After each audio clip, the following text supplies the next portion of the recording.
Mwangalie ni hapa. Mwambie hivi, wewe umepewa kuzijua siri za ufalme wa Mungu.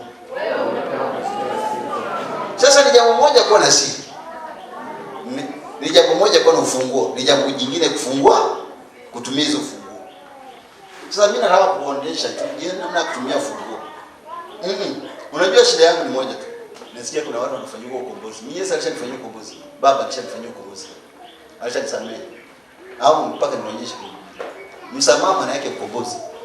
Hakuna mtu ananipa msamaha wa kutosha. Ni Mungu pekee yake. Alishanipa. Ndio maana mimi nasamehe bure.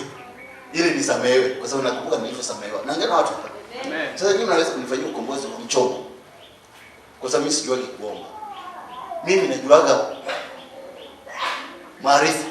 Mungu nipe kujua. Na nikishajua natumia. Kwa maombi yangu yanakuwa machache. Ndio maana unaona nimeomba hapo nikakwambia usiseme amen. Maana mimi ninajua nimeshajibiwa. Naona msaidi. Amen. Na ukiangalia ile ombi unaliona kama la kitoto vile. Unawezaje kuajiriwa na mgeni katika nchi yako? Yaani mtu anakuja kwenye nyumba yako, alafu anakaa, anakwambia leo unapika nini? Nipikie kitu fulani na changi chochote, wewe nenda pale, wewe rudi hapa. Nyumba yako. Wewe si taila. Nauliza wewe si taila. Amjaona buzuaki wana umeme. Wana maji ya katiki. Ni umeme maji alafu ya gharama, alafu wanachota dhahabu zetu wanaenda hivi laza. Mimi nimekataa kwa kilaza. Taongea na nchi hiyo, nchi nani mnisikia sasa?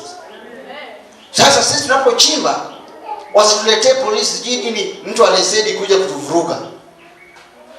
Naongea sasa hivi kwa sababu nchi hii ni ya kwetu. Sasa mimi ninapochimba dhahabu zetu unaniwekea mashaka, mzungu wekee mashaka, eti anatupa 0.3 C3.